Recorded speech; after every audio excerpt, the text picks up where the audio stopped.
La forêt à Saint-Dizier vous accompagne au quotidien dans vos projets immobiliers. Clément vous trouvera votre location, accompagné de Laura pour la gestion de votre bien. Bastien et Sacha seront là pour vous conseiller dans l'achat ou la vente de votre bien avec l'appui de Virginie, notre conseillère financière. Rencontrons-nous à Saint-Dizier ou dans une de nos agences en Haute-Marne. Noël approche. Jusqu'au 25 décembre, Puissance Télévision vous fait remporter chaque jour un cadeau avec son calendrier de l'Avent. Des sapins de Noël naturels avec magasin vert. Des places de spectacle avec les 3 scènes. Et encore plein d'autres cadeaux à découvrir. Alors rendez-vous chaque jour sur nos réseaux sociaux. Avec Puissance Télévision, c'est Noël avant Noël.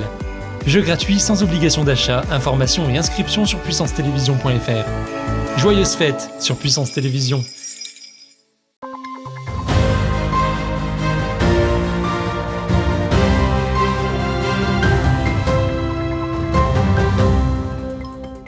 Mesdames, Messieurs, bonsoir, bienvenue dans votre 15 minutes info de ce mercredi 14 décembre. Voici les titres.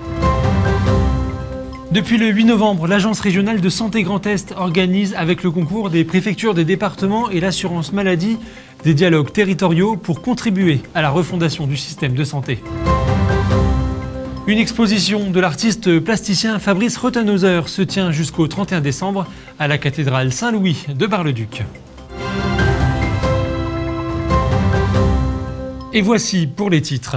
Le Conseil national de la refondation, le CNR, lancé le 8 septembre dernier par le président de la République, porte une nouvelle méthode pour construire, avec l'ensemble des acteurs locaux au niveau national et local, des solutions concrètes répondant aux grands défis d'aujourd'hui et de demain, notamment dans le domaine de la santé. Depuis le 8 novembre, l'Agence régionale de santé Grand Est organise avec le concours des préfectures, des départements et l'assurance maladie des dialogues territoriaux pour contribuer à la refondation du système de santé sur la base de propositions concrètes. Et ce matin, c'était à Saint-Dizier, à l'IFSI, que se tenait l'un de ces conseils. À ce sujet, on écoute Cédric Cablan, délégué territorial Meuse de l'ARS Grand Est, au micro de Manon de Fontis. Il s'agit d'une rencontre avec les acteurs du territoire, des acteurs qu'on n'a pas forcément l'habitude de rencontrer dans nos espaces de réunion en santé, pour essayer de déterminer ce qui se fait, quels sont les besoins et comment on peut y répondre avec des expérimentations locales, des actions de terrain avec ces mêmes acteurs sur des thématiques telles que la prévention, l'attractivité et la fidélisation des acteurs de santé sur le territoire. Donc on est sur un lieu de formation, ça tombe très bien. Et puis l'accès à un référent de santé et à la continuité des soins. On reste à Saint-Dizier avec notre image du jour. Vous la voyez, les petites halles de Saint-Dizier ont totalement été démontées. Pour rappel, leur réfection a commencé depuis le mois de septembre dernier et une fois terminée, elle devrait permettre au centre-ville de Saint-Dizier de se dynamiser encore davantage.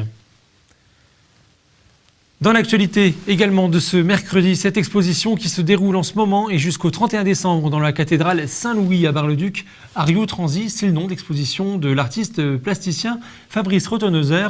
L'artiste nous interroge sur ce que sera notre corps dans plus de 400 ans et la perception que nous en aurons au regard du progrès scientifique. Un reportage de Thiago Kargovic.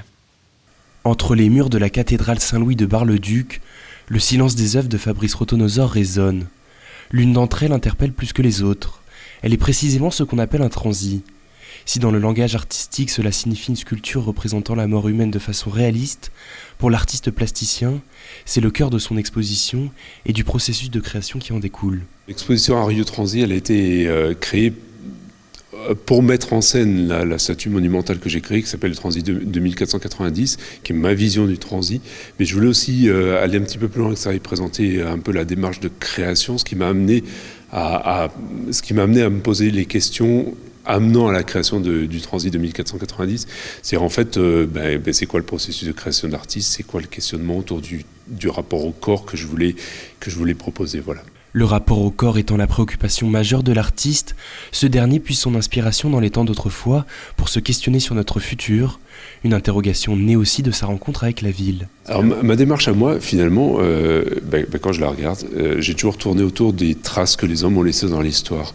Et puis le transi, c'est cette figure emblématique cette sculpture, cette figure emblématique de Bar-le-Duc. C'est vraiment une des sculptures phares de la Renaissance, qui était finalement une première rencontre aussi avec la ville et qui était un très gros questionnement très fort chez moi sur le rapport au corps. C'est quoi notre rapport à notre corps aujourd'hui, quel était-il hier, puisque je travaille beaucoup sur les traces que les hommes ont laissées dans l'histoire, encore une fois, mais quel sera notre rapport au corps dans l'avenir, en 2490, c'est-à-dire dans 470 ans, qui est la durée qui nous sépare de la création de la sculpture d'origine.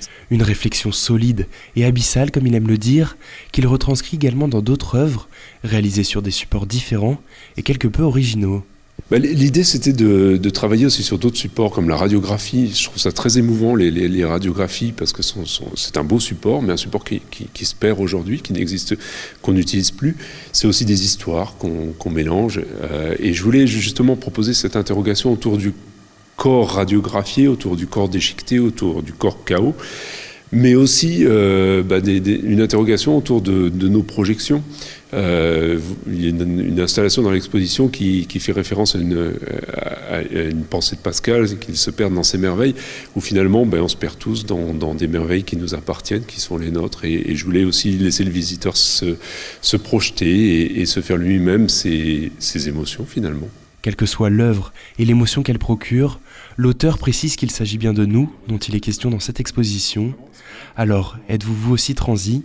Pour le savoir, l'exposition est ouverte le samedi et le dimanche de 14h à 18h jusqu'au 31 décembre prochain. Et voilà donc qui conclut cette édition. Merci à tous de l'avoir suivi. Dans un instant, les prévisions météo de la rédaction. Pour l'information, demain à 19h, vous retrouverez Julien Carré pour votre 15 minutes info. Très belle soirée à tous sur Puissance Télévisions. Toute l'actualité qui vous concerne, à voir et à revoir dès maintenant sur puissancetélévision.fr et sur notre application mobile.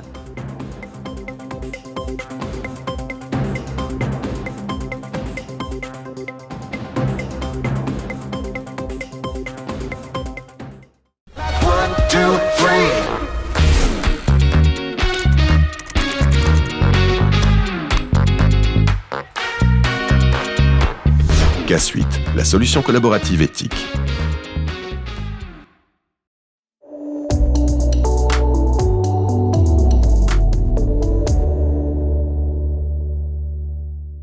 Bonsoir à toutes et à tous. On commence votre bulletin météo par un coup d'œil sur la France et vous le voyez, le soleil reviendra ce jeudi, l'épisode neigeux est donc terminé. Attention toutefois, la vigilance orange reste active jusqu'à demain 6h.